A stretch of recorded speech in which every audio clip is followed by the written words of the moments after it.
Once again, welcome on my YouTube channel English with NKR। आज हम model question paper English का class 10th का लेकर के आए हैं। तो आप सभी से उम्मीद करते हैं कि यदि आप हमारे YouTube चैनल पर नए हैं और पहली बार हमारी वीडियो देख रहे हैं तो सबसे पहले हमारे चैनल को सब्सक्राइब कर लीजिए, जिससे बोर्ड एग्ज़ाम में जो भी आपकी 10th और 12th के बच्चे हैं जो भी, तो सबसे ज़्यादा हेल्पफुल वीडियो हमारी जो है हमारे चैनल पर मिलने वाली है आप सभी को। काफ़ी दिनों से वीडियो नहीं पढ़ पा रही थी, हमारे यूट्यूब चैनल पर नहीं आ पा रही थी, उसके लिए हम खेद है हमें। और आगे हम अब मॉडल पेपर जो है या जो हमारे अनसोल्ड हैं वो हम लगवाने लगे हैं अभी अपने चैनल पर, वीडियो हम अपलोड करने लगे हैं। तो कंटिन्यूसली आप बने रहिए हमारे चैनल पर और सीखते रहिए, क्योंकि ये जो मॉडल पेपर है, जो मॉडल क्वेश्चन पेपर है इंग्लिश का क्लास 10th का है, वो 2023-24 का है बताइए। तो आप लोगों को अच्छे से समझना होगा कि इसमें किस तरह से हम ज़्यादा से ज़्यादा 70 नंबर का है, ये मार्क्स 70 मिनिमम जो है, मार्क्स 70 है बेटा। आपको समझना होगा कि पेपर जो है हम कैसे अटेम्प्ट करना है हमें फर्स्ट टाइम।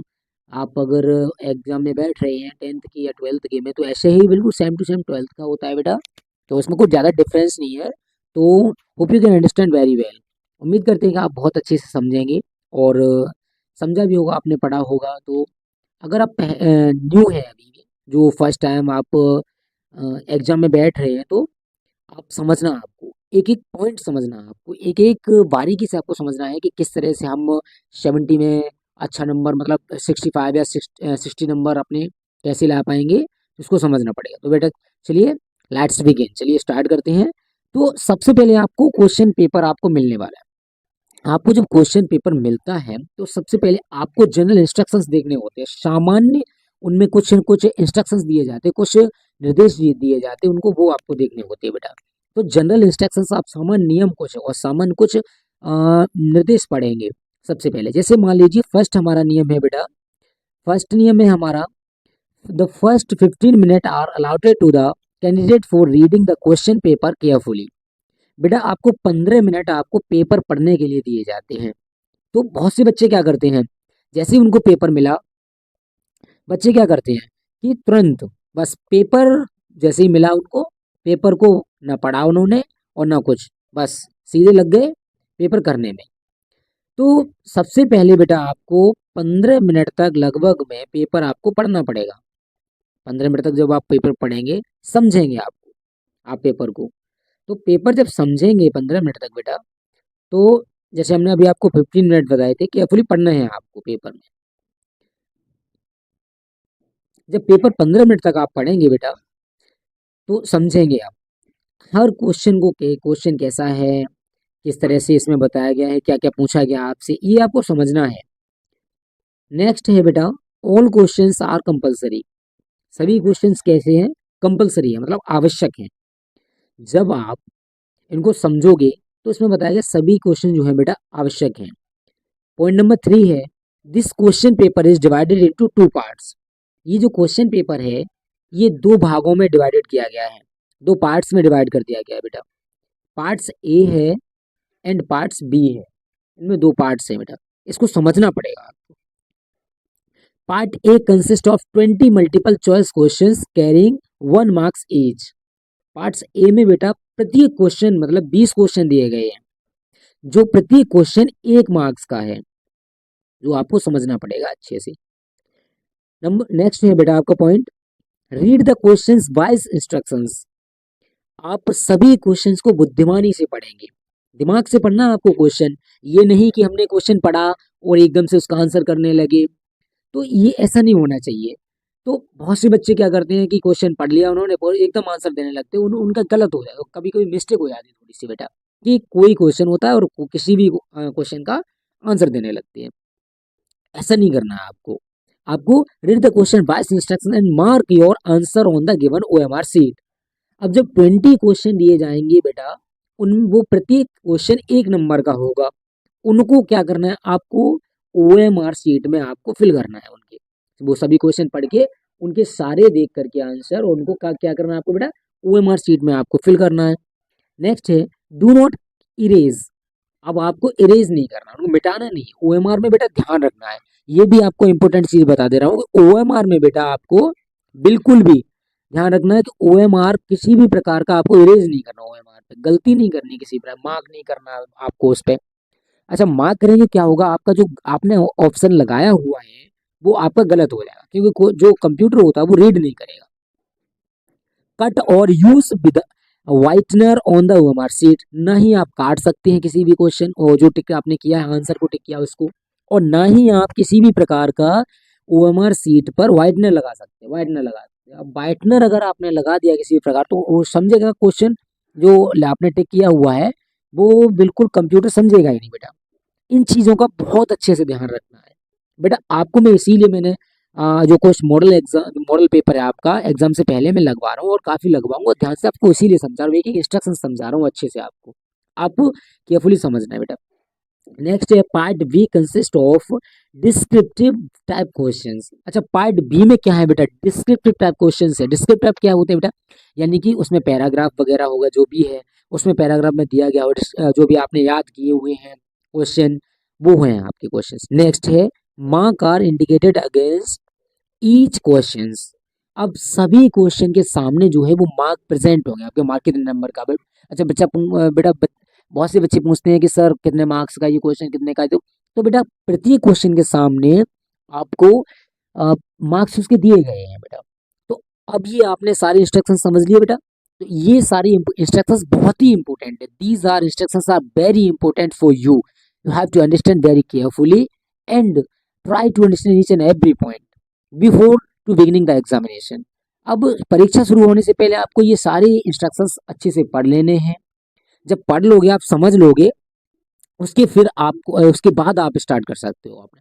अब जैसे पार्ट ए है बेटा, पार्ट ए में आपको दिया गया है क्वेश्चन नंबर 1 to 3 है, रीड द फॉलोइंग पैसेज। अब अच्छे से समझना है बेटा आपको, read the following passage carefully.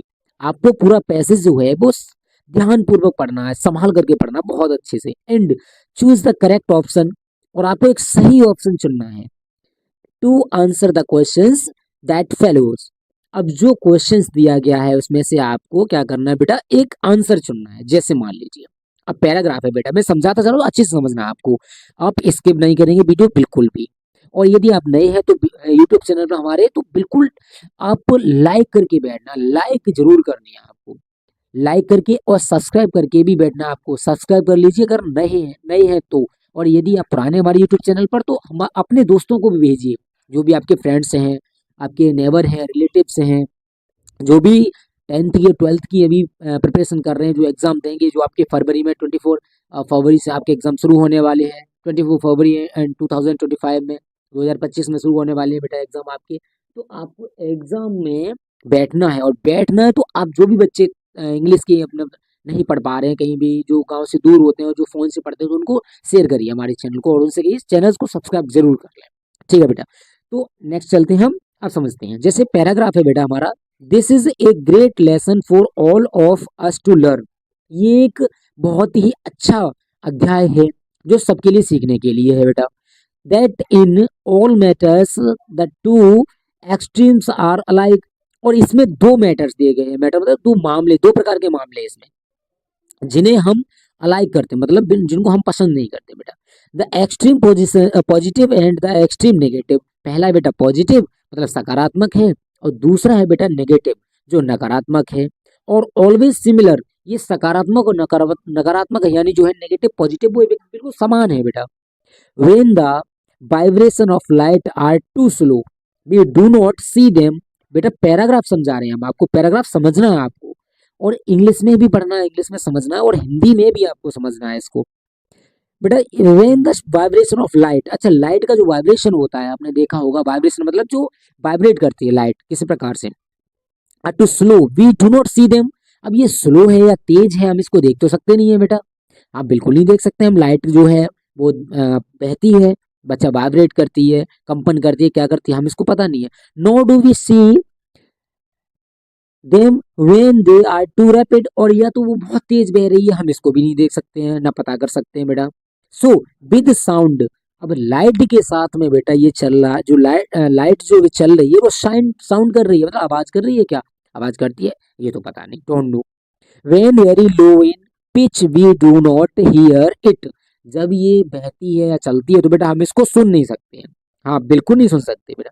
When very high we do not hear it either, ना तो हम इसको बहते हुए टाइम समझ सकते हैं ना सुन सकते हैं। और alike nature is the difference between resistance and the non resistance. अब जो प्राकृतिक रूप से बेटा है, प्राकृतिक रूप से जो हमारी लाइट होती है, बिजली होती है, वो बहती हुई है, अब उसका रेसिस्टेंस कैसा है बेटा, उसकी दूरी किसके बीच में कितनी दूरी है, और उसका रेसिस्टेंस कैसा है, वो रेसिस्टेंस है मतलब सार्वभौमिक है या फिर नॉन रेसिस्टेंस है, ये तो हमें पता नहीं है।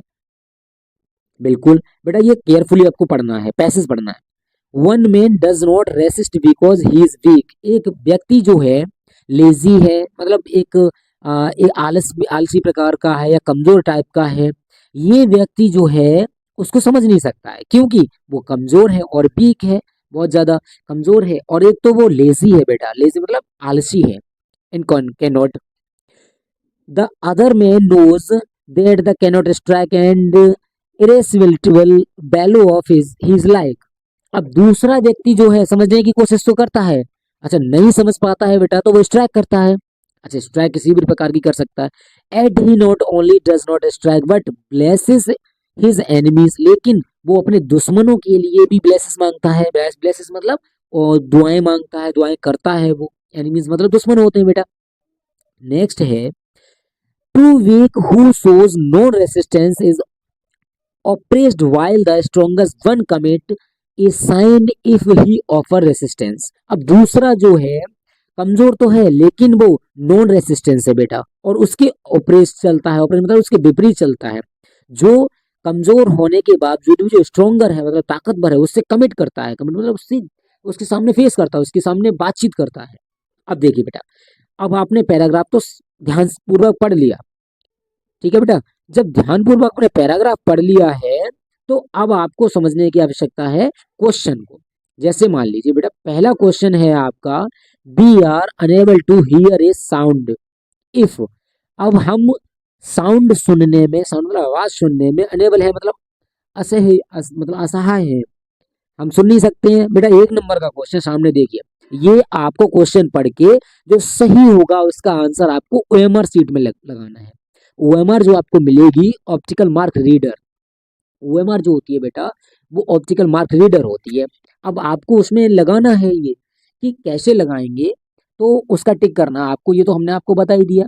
तो अब इसमें आंसर देखना है बेटा, इट इज टू लो, हमने पैराग्राफ जब पढ़ा था तो क्या ऐसा था, लिखा था, हाँ बिल्कुल सही है, इट इज टू लो ये बहुत कम मतलब कम होता है, धीरे होता है, या इट इज टू हाई ये बहुत तेज होता है, शायद हमने पढ़ा, हाँ बिल्कुल होता है, इट इज टू लो और इट इज टू हाई ये धीरे भी होता है और तेज भी होता है।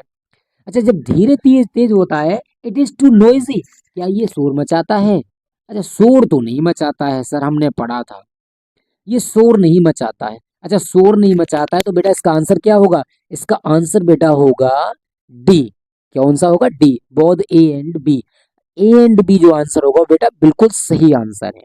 चलिए नेक्स्ट देखते हैं बेटा, नेक्स्ट क्या होगा, नेक्स्ट क्वेश्चन, क्वेश्चन नंबर 2 है, the two extremes are alike means, अच्छा दो एक्सट्रीम्स जो है मतलब जिसको हम समझ नहीं सकते हैं, वो एक्सट्रीम्स का मतलब, अलाइक का मतलब क्या होगा इसमें, तो ऑप्शन है बेटा extremes positive is better than extreme negative. अच्छा जो एक्सट्रीम पॉजिटिव है मतलब धारा प्रवाह जो पॉजिटिव है वो नेगेटिव से अच्छी होती है क्या, मतलब बेटर होती है क्या, उससे बढ़िया होती है, हमने पढ़ा था कि ऐसा होता है। अब ये तो हम, और दूसरा ऑप्शन देखते हैं, ऑप्शन नंबर बी है excess of anything is not good, क्या किसी भी चीज का या किसी भी कार्य का जो एक्सेस होता है वो अच्छा नहीं होता है, पता नहीं। सी देखते हैं बेटा, we get almost the same result in both the situations, हम नेगेटिविटी में यानी नकारात्मकता में और पॉजिटिविटी में क्या समान आंसर पाते हैं, समान रिजल्ट पाते हैं, हाँ बिल्कुल ये तो सही है, क्योंकि मैंने कहा था बेटा, आपको समझाया था कि जो हमारी नेगेटिविटी और पॉजिटिविटी है वो दोनों सिमिलर हैं, कैसे हैं बेटा, सिमिलर हैं। अच्छा सिमिलर होने का मतलब क्या होता है, सिमिलर होने का ये मतलब होता है बेटा समान, कैसी होती है बेटा, समान होती है, बिल्कुल समान होने का मतलब यही होता है कि ये बिल्कुल सिमिलर होती है बेटा, इसीलिए हम इनको कह सकते हैं हाँ ये आंसर हमारा सही है। चलिए क्वेश्चन नंबर 3 देखते हैं, which word in the passage is opposite of slow. अच्छा, अब जो स्लो का अपोजिट वर्ड मतलब विपरीतार्थक शब्द क्या होगा बेटा? विच वर्ड मतलब कौन सा शब्द जो है वो passage is opposite of slow, slow का जो है विपरीतार्थक क्या होगा? वो होगा बेटा रेसिस्ट होता है, रैपिड होता है, लेजी होता है, स्ट्रैग होता है। अच्छा, रेसिस्ट माने क्या होता है बेटा? तेजी से धारा प्रवाह, मतलब स्लो है जो धारा प्रवाह। अच्छा, तेज बह रही है नहीं, रैपिडली, हाँ रैपिडली बहती मतलब धीरे धीरे बहती हुई जाती है, स्लो। तो इसका विपरीत विपरीत क्या होगा? स्लो, यानी रैपिड होगा इसका। क्वेश्चन नंबर 4 देखते हैं बेटा। क्वेश्चन नंबर 4 है choose the correct option to answer the following. अब आंसर दिया गया इसमें से आपको, आपको इसमें से एक ऑप्शन जो है करेक्ट, जो करेक्ट ऑप्शन है वो चूज करना है। जैसे आई डैश दे दिया गया है, they are with my parents. अब I they are with my parents क्या हो, इसमें हमें ऑप्शन को चूज करना है। बिल गो, बिल गो क्या है? हेल्पिंग वर्ब है। अच्छा, बिल जो है वो किस में लगती है?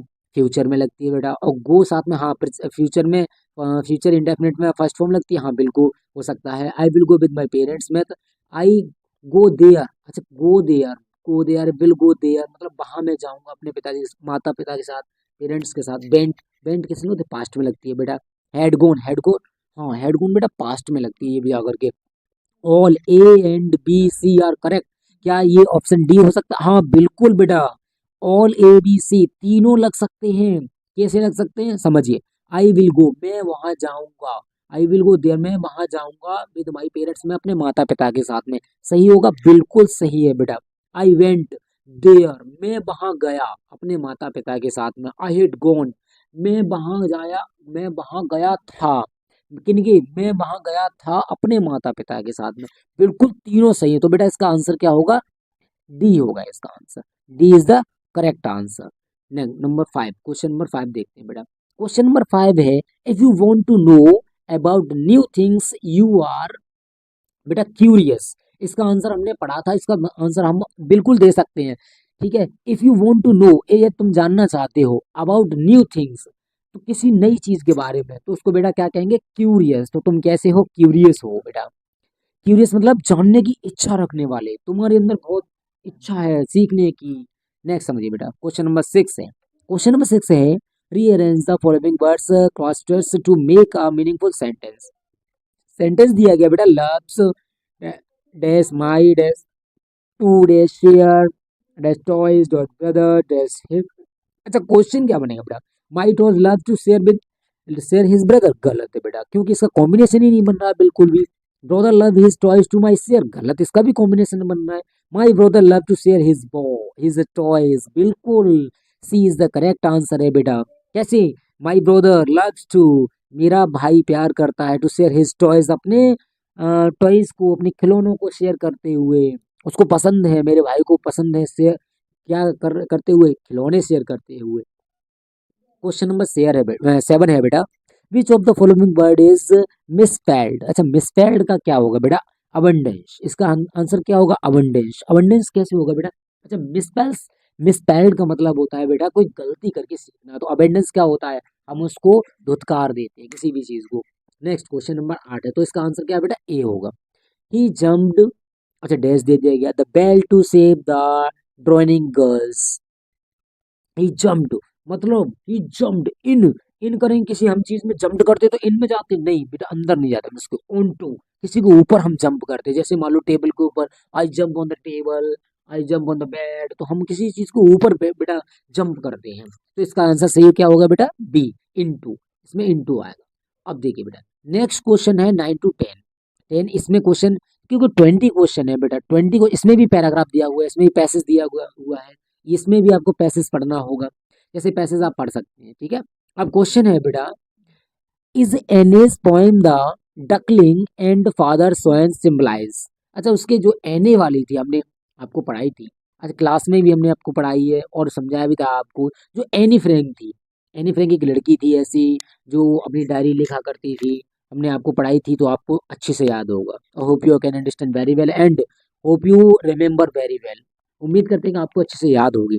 तो बेटा एनी जो थी पोएम में, वो duckling and father is trying to symbolise, क्या वो चिल्ड्रंस एंड पेरेंट्स, क्या माता पिता के बीच में, माँ बाप के बीच में किसी प्रकार का जो है टकलिंग हो सकता है क्या? भेदभाव हो सकता है, या वो एक दूसरे के प्रति नकारात्मकता उनकी हो, सोच गलत हो उनकी, ऐसे हो सकता है क्या? हाँ बिल्कुल हो सकता है।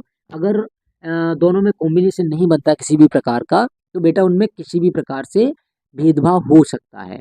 तो बेटा इसका आंसर होगा चिल्ड्रंस एंड पेरेंट्स। अच्छा, एनी एंड मिस्टर किसिंग, तो इसका मतलब ही नहीं है कोई। अच्छा, उसकी उसमें और उसके माँ बाप में किसी प्रकार की बनती नहीं थी, तो बच्चे के बीच में और फिर माँ बाप के बीच में ये सही होगा answer. Mister Keesing had assigned any extra homework earlier because, अच्छा मिस्टर कीजिंग थी उसकी जो टीचर थी, अच्छा उन्होंने क्या किया, उसको अधिक वर्क करने के लिए मतलब एक्स्ट्रा होमवर्क करने के लिए जल्दी से जल्दी दिया, क्योंकि any talk too much in the class. Any क्या करती थी कि सबसे ज्यादा क्लास में बोलती थी बेटा। एनी जो थी वो सबसे ज्यादा मतलब बकबक करती रहती थी पूरी क्लास में, पूरी क्लास में किसी को चुपचाप बैठने नहीं देती थी। इसीलिए उसकी जो मास्टर थी, जो उसकी टीचर थी, जो कीजिंग, मिसेस कीजिंग, तो वो क्या करती थी, उसको सबसे पहले होमवर्क दे दिया करती थी, एक्स्ट्रा होमवर्क उसको लगा दी ताकि वो काम करने में बिजी रहे और ज्यादा बातें न कर पाए। तो बेटा इसका ऑप्शन क्या होगा, डी होगा इसका option. Any talk too much in the class, तो एनी क्या करती थी, ज्यादा बोलती थी क्लास में। बेटा क्वेश्चन नंबर 11 है, choose the correct option to answer the following questions. Mandela passed year in the jail, अच्छा बेटा मंडेला ने कितने सालों तक जेल काटी थी या जेल में बिताए थे, कितने साल तक, तो बेटा ये हमने आपको पढ़ाया था। 27 ईयर्स बताए थे, नहीं बिताए थे, बिल्कुल नहीं बिताए थे। 32 बिताए थे क्या, बिल्कुल नहीं सर, बताए बिताए थे सर, हमने पढ़ाया था 30 ईयर्स बिताए थे, हाँ बिल्कुल बेटा, this is the right answer, C is the right answer, क्योंकि Mandela passed 30 years in the jail, तो मंडेला ने 30 साल बेटा जेल में बिताए थे। चलिए, तो आंसर इसका क्या होगा बेटा, C, C is the right answer. Next समझिए, 12 क्वेश्चन है बेटा, mahseer is a found in Coorg, अच्छा महासीर जो है वो कूर्ग में फाउंड किया गया था, किसके लिए, ए लार्ज फिशरेबल वाटर, मतलब फिश वाटर फिश के लिए, लार्ज फ्रेश वाटर फिश के लिए, मतलब जो अधिक पानी, किसके लिए, फ्रेश वाटर था, जो शुद्ध पानी था मछलियों के लिए, क्या महासीर जो फाउंड किया गया था, खोजा गया था कूर्ग में। बेटा ये कूर्ग वाला हमने जो चैप्टर आपको पढ़ाया था, हाँ बिल्कुल, जिसमें टी वाला था, इसमें असम में सबसे ज्यादा टी उत्पादन की जाती है, वो हमने पढ़ाया था आपको। तो द सिल्क रोड आपको पता है, हमने आपको पढ़ाया था चैप्टर, आपको ध्यान आ गया होगा, सिल्क रोड वाला है ये बेटा। तो इसमें आंसर इसका जो है ए सही होगा, ए इज द राइट आंसर बेटा। नेक्स्ट क्वेश्चन समझते हैं, the bus conductor was a dash man, बेटा बस कंडक्टर जो था रूड था, रूड मतलब घमंडी था ज्यादा, अकड़ू था, क्या क्या ज्यादा, या जॉली था बेटा, सेल्फिश था या स्ट्रेंज था, मतलब जो ज्यादा दुश्मनी निकालता था उसमें सेल्फिश था मतलब ही था, या जॉली था, जॉली बेटा, हमने आपको पढ़ाया था, ये चैप्टर में पढ़ाया हुआ है जॉली, तो B is the right answer इसका होगा बेटा। क्वेश्चन नेक्स्ट देखते हैं, 14 क्वेश्चन है, read the given extra extract and choose the correct option to answer the following questions. Don't bite your nails Amanda, Amanda अपने नेल मत काटो, मतलब चबो मत, जो उसकी माँ कह रही थी, उसे अमेंडा से कह रही है कि बेटा अपने जो नाखून है ना, वो नाखून क्या करते थे, अपने मुंह में डाल मतलब दाब करके वो अपने उंगलियों से, उंगलियों के जो नाखून होते थे ना, वो अपने दांतों से खाती रहती थी। डोंट वंच योर शोल्डर्स अमेंडा, अपने कंधों को मत हिलाओ इधर उधर, मत बुलाओ, हमने आपको पढ़ाया था बेटा, आपको याद आ गया होगा, याद होगा, आपको हमने समझाया था। Stop that slouching and sit up straight Amanda, नहीं ज्यादा इधर उधर हिलो, ठीक है, हिलना डुलना बंद करो और चुपचाप सीधी खट बैठी रहो चुपचाप। तो इसमें बेटा आपको क्या है, क्वेश्चन ढूंढना होगा, जिसमें सॉरी आंसर देखना होगा बेटा। Who is the speaker in the above lines, तो बेटा जो स्पीकर है मतलब जो बोल रहा है अमेंडा से, जो कह रहा है वो कौन है इन लाइन में बेटा, तो वो कौन है बेटा, अमेंडा खुद कह रही है कि अपने आप से, नहीं अमेंडा अपने आप से क्यों कहेगी बेटा, हर पेरेंट्स कह रहे हैं, हाँ पेरेंट्स तो कह रहे थे बेटा, हमने पढ़ा था, ये चैप्टर पढ़ा हुआ था, इसके पेरेंट्स ने कहा था, पेरेंट्स मतलब माता पिता कहते, उसकी माँ कहती थी या उसके फादर्स कहते थे अमेंडा से कि अमेंडा आपको ज्यादा एक्टिविटीज नहीं करनी है और आप शांति से चुपचाप शांत बैठी रहो अपनी जगह पर। तो B is the right answer of this question, तो बी जो है बेटा हर पेरेंट्स इसका सही आंसर है। 15 क्वेश्चन नंबर 15 देखिए, the speaker is speaking like this because, speaker जो है वो ये इसलिए बता रहा है क्योंकि बेटा उसको इंस्ट्रक्शन दे रहा है, उसको आदेश दे रहा है, instruction can make Amanda behaviour behave better, ताकि वो उनको इंस्ट्रक्शन दे दे, ताकि वो उनको आदेश दे दे या निर्देश दे दे, ताकि जो अमेंडा है वो अपना बिहेव अच्छा रखे, ये मतलब व्यवहार अच्छा रखे, क्योंकि वो हर किसी से मतलब इधर उधर डुलती है, नाखून काटती है, वो अपने कंधे हिलाती है, तो वो उसके माता पिता समझाते हैं, इंस्ट्रक्शंस दे रहे हैं और आदेश दे रहे हैं कि बेटा ज्यादा मत हिलो डुलो इधर उधर, शांति से बैठो चुपचाप। तो इसका आंसर बेटा क्या होगा, C is the right answer. Instructions can make Amanda behave better, यानी कि ऐसे इंस्ट्रक्शंस, ऐसे आदेश, ऐसे अनुदेश, ऐसे निर्देश कि जो बच्चा जो है ज़्यादा गलत बिहेव है, उसका ज़्यादा गलत व्यवहार है उसका, तो वो अपने व्यवहार को ठीक कर ले। नेक्स्ट देखिए, क्वेश्चन नंबर 16 है बेटा। Choose the correct option to answer the following questions. अच्छा, कोई एक आपको ऑप्शंस जो है इस क्वेश्चन के लिए चूज करना होगा। क्वेश्चन है बेटा आपका, it was a temptation to keep Tricky on as permanent guest because. Option है बेटा, mister Pumphrey did not want Tricky back. या पंपरे जो थे वो ट्रिकी मतलब ट्रिक के साथ वापस होना चाहते थे। नेक्स्ट है, बी है आपका, tricky did not create problems. Tricky जो है कभी प्रॉब्लम्स क्रिएट नहीं करती, प्रॉब्लम समस्याएं खड़ी नहीं करती है, समस्याएं नहीं उत्पन्न करते। Tricky was not recovering fast. Tricky जो है जल्दी से किसी चीज को रिकवर नहीं करती है। डी है आपका, mister Pumphrey sent a lots of stable that the doctor enjoyed. अच्छा, मिस्टर पंपरे, हाँ याद आ गया सर, यही आंसर बेटा।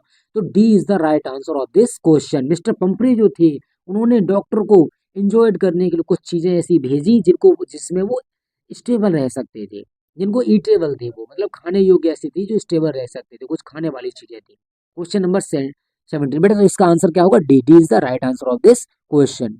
क्वेश्चन नंबर 17 है बेटा, अनिल टॉट हरी साय Singh to cook write and add numbers. ये बेटा सी बी जो है इसका राइट आंसर है बेटा, कुक एंड राइट। अच्छा, अनिल जो है टॉट हरी सिंह टू, अच्छा अनिल ने हरी सिंह को पढ़ाया, क्यों क्यों पढ़ाया, क्यों? इसका हमें आंसर जो देखना है वो बेटा B is the right answer. तो इसका आंसर क्या होगा बेटा? बी होगा इसका आंसर। नेक्स्ट क्वेश्चन देखते हैं, 18 question. The cook gifted to एम्ब्राइटी वाई हिज मदर वॉज। बेटा इसका जो आंसर है वो डी है, D is the right answer. The travels of monarchy. अच्छा, मोनार्की एग्स यानी कि the travels of monarch butterfly. अच्छा, मोनार्क में जो ट्रेवल्स करते हैं वहां पर लोगों को बटरफ्लाई मिलती है ज्यादा? नहीं, बिल्कुल नहीं मिलती है वहां पर। The history of monarch butterfly. अच्छा, क्या मोनार्क का जो हिस्ट्री है, इतिहास है, वो बटरफ्लाई से संबंधित है? बिल्कुल नहीं है। द ट्रेवल ऑफ बटरफ्लाईज, क्या बटरफ्लाई जो है ट्रेवल करती है? ट्रेवल जो बटरफ्लाई के ट्रेवल के बारे में बताया गया है? नहीं, द ट्रेवल ऑफ मोनार्क के बारे में बताया गया है, यानी मोनार्क में ट्रेवल कर सकते हैं हम, ट्रेवल मतलब यात्रा कर सकते हैं। तो D is the right answer of this question. Next समझते हैं बेटा, क्वेश्चन नंबर 19 है। Which of the following combinations describes Matilda. Matilda से किस कौन सा जो शब्द है वो कॉम्बिनेशन कर बनाता है, कॉम्बिनेशन मतलब उसके समान है बिल्कुल। रिच, ब्यूटीफुल या फैशनेबल, अमीर, सुंदर या फिर फैशनेबल मतलब modernist. Fashionable, ambitious, middle class. या फैशनेबल मतलब मॉडलिस्ट, या फिर एम्बिशियस जो ज़्यादा भावपूर्वक हो, या मिडिल क्लास या मतलब बीच का, मध्यम वर्ग की। एम्बिशियस, मिडिल क्लास या सेटिस्फाइड, या रिच, डिससेटिस्फाइड या एम्बिशियस। बेटा B is the right answer of this question. क्योंकि फैशनेबल, फैशनेबल जो होता है, पहले हम क्या करते हैं, छोटे होते हैं, कम उम्र पे होते हैं बेटा, तो हम सबसे ज़्यादा फैशन करते हैं, क्या करते हैं, कपड़े अच्छे अच्छे पहनते हैं, अच्छे अच्छे शूज़ पहनते हैं हम, और अपने मतलब हेयर कटिंग वगैरह अच्छी अच्छी कराते हैं। और जब हम एम्बिशियस हो जाते हैं, मतलब समझदार हो जाते हैं, और जो जब हमारी हमारे ऊपर जिम्मेदारियां आ जाती हैं, तो हम क्या करते हैं, अपनी शौक मौज जो है बहुत कम कर देते हैं बेटा। और फिर हम क्या होता है, एक मिडिल क्लास का व्यक्ति जो होता आता है, मिडिल क्लास का वाला व्यक्ति जो है वो अपने शौक मौज को कम ही रखेगा बेटा। लास्ट क्वेश्चन है इस पार्ट ए का, वो है 20। Bholi was sent to school because. Bholi को स्कूल में भेजा गया क्योंकि बेटा her father felt compelled to do so. उसके पिता जो थे बहुत कंपेल्ड हो, दुखी हो जाते थे, वो काम घर में ऐसे ही करती थी, शोर मचाती, उधम मचाती थी, घर में पूरे दिन इधर से उधर सारी चीजें बिखेरती रहती थी, इसलिए भेजते थे उसके पिताजी। नेक्स्ट, बी ऑप्शन है, her mother wanted to get educated. उसकी माता जो चाहती थी कि ये शिक्षित हो जाए। नेक्स्ट क्वेश्चन, ऑप्शन नंबर 3 है बेटा, everybody has sent his daughter to school. क्या हर कोई अपने बच्चों को स्कूल में भेजता है? It was necessary for her marriage. ये उसकी शादी के लिए आवश्यक था बेटा। D is the right answer. मैंने क्वेश्चन पढ़ा हुआ है, हमने चैप्टर भी पढ़ा हुआ है। इट वॉज नेसेसरी, ये आवश्यक था, फॉर हर मैरिज, उसकी शादी के लिए। तो भोली को इसलिए स्कूल में भेजा जाता था कि उसकी शादी के लिए उसको आवश्यक हो। बेटा ये 20 क्वेश्चन हो गए। 20 क्वेश्चन के हमने एक एक आपको आंसर बता दिया, आपको समझा दिया अच्छे से। Hope you can understand very well, और उम्मीद करते हैं कि आपको ये बहुत अच्छे से समझ में आया होगा। पूरे 20 क्वेश्चन आपको बहुत अच्छे से समझ में आ गए होंगे, 1 से लेकर के 20 तक। नेक्स्ट वीडियो में हम आपको समझाएंगे, पार्ट बी जो है आएगा वो हमारा नेक्स्ट वीडियो में आएगा। तो उम्मीद करते हैं कि आपने 20 आउट ऑफ 20 नंबर्स पूरे किए होंगे, सही किए होंगे और अच्छे से समझे होंगे। और यदि आप, फिर से मैं आपको बताना चाहता हूँ, यदि आप हमारे यूट्यूब चैनल पर नए हैं तो हमारे चैनल को सब्सक्राइब कर लीजिए और अपने दोस्तों के साथ भी भेजिए, अपने दोस्तों के पास भी भेजिए, ताकि वो भी यही इसी प्रकार से जो हमारी मॉडल पेपर हमारे आ रहे हैं चैनल पर, अब आने लगे हैं और हम आपको समझाने लगे हैं। तो ग्रामर से लेकर के और लिटरेचर से लेकर के सभी में वो बेटा 70 में कम से कम 60 से 65 कम से कम मार्क्स लेकर के ही आएंगे, ये मैं वादा करता हूँ। यदि आप हमारे साथ सही से पढ़ते रहेंगे, मेहनत करते रहेंगे, तो आप 60 to 65 नंबर डेफिनेटली लेके आएंगे। और सीखते रहिए इसी तरीके से और मेहनत करते रहिए, क्योंकि आपके बोर्ड एग्ज़ाम जो हैं बहुत जल्दी शुरू होने वाले हैं, जो 24 फरवरी से आपको, as you already know about this, your board exam beginning soon, बहुत जल्दी शुरू होने वाला है। तो पढ़ते रहिए, सीखते रहिए और मिलते हैं नेक्स्ट वीडियो में। तब तक के लिए अपना ख्याल रखना। धन्यवाद।